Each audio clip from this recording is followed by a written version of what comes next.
Hello viewers, আশা করি সবাই খুব ভালো আছেন।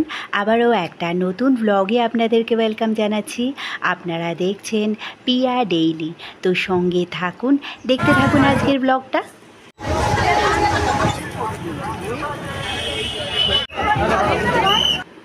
আজ দুর্গাপুজোর তৃতীয়া, তবে প্যান্ডেলের কাজ কিন্তু এখনও চলছে। আমাদের এখানে ঝাড়বাতি লাগানো হচ্ছে। আর এখানে দেখুন ভিড়টা, খালি দেখুন পুজোর সময় ঠাকুর দেখতে বেরিয়েছি আজকে।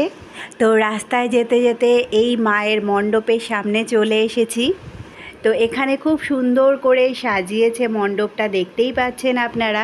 পুজো শুরু হয়ে গেছে, তাই চতুর্দিকে প্রচুর ভিড়।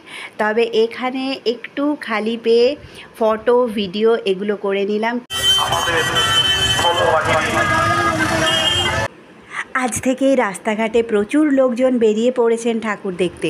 তাই কলকাতার রাস্তায় প্রচুর পুলিশ এবং ভলেন্টিয়াররা ট্রাফিক মেনটেন করছে। তো এবার একটু চা খেয়ে নেওয়া যাক। চাটা খেলে যেন একটা এনার্জি চলে আসে। আর এবার চলে এসেছি বহু পুরনো দোকান কালিকায়, যেখানে চপ খুব ভালো পাওয়া যায়। তো এখান থেকে আমরা দুটো করে ভেজিটেবল চপ নিয়ে নিলাম।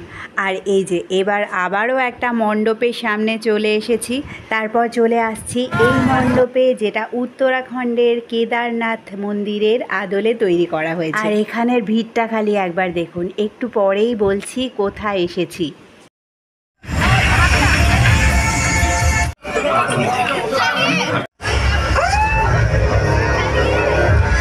তো এটা আমরা পৌঁছে গেছি সন্তোষ মিত্র স্কোয়ার বা লেবুতলা পার্কের মণ্ডপে। প্রতি বছরের মতো এবছরও কিন্তু এখানে অসাধারণ মণ্ডপ সজ্জা এবং প্রতিমা। তো এবার মণ্ডপটা একটু ঘুরিয়ে দেখাচ্ছি আপনাদের। আর সঙ্গে প্রতিমার তো কোনো তুলনাই হয় না।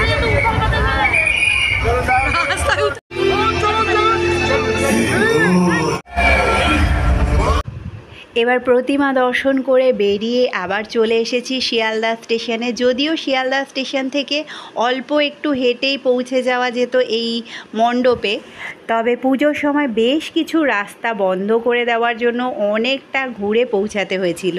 আর তার দুদিন পরে বিধাননগর স্টেশনে নেমে যাচ্ছি এখন শ্রীভূমির ঠাকুর দেখার জন্য। আর এখানেও ভিড়টা একবার দেখুন। তো বিধাননগর স্টেশন থেকে অটো তো পাওয়াই যাচ্ছে না, বাসে এলাম। বাসটাও কিন্তু অনেকটা দূরে নামিয়েছিল। আর তারপর বেশ অনেকটা হেঁটেই পৌঁছাতে হচ্ছে মণ্ডপ আর প্রতিমা দর্শনের জন্য। ভিড়টা ব্যালেন্স করার জন্য মাঝে মাঝে এরকম দড়ি দিয়ে আটকে দেওয়া হচ্ছে। তো যাই হোক, বছরে একবার পুজো আসে, সেই সময় আর বাড়িতে থাকতে ইচ্ছে করে না। সবাই প্রায় বেরিয়ে পড়েছে ঠাকুর দেখতে। তো এই যে পৌঁছে গেছি কলকাতার সেই বিখ্যাত শ্রীভূমির মণ্ডপের সামনে। তো বন্ধুরা, আজকের ব্লগটা এই পর্যন্তই। ভালো লাগলে একটা লাইক, কমেন্ট আর শেয়ার করে দেবেন। আশা করব সঙ্গে থাকবেন। দেখা হচ্ছে খুব তাড়াতাড়ি পরের নতুন আরও একটা ব্লগের সাথে।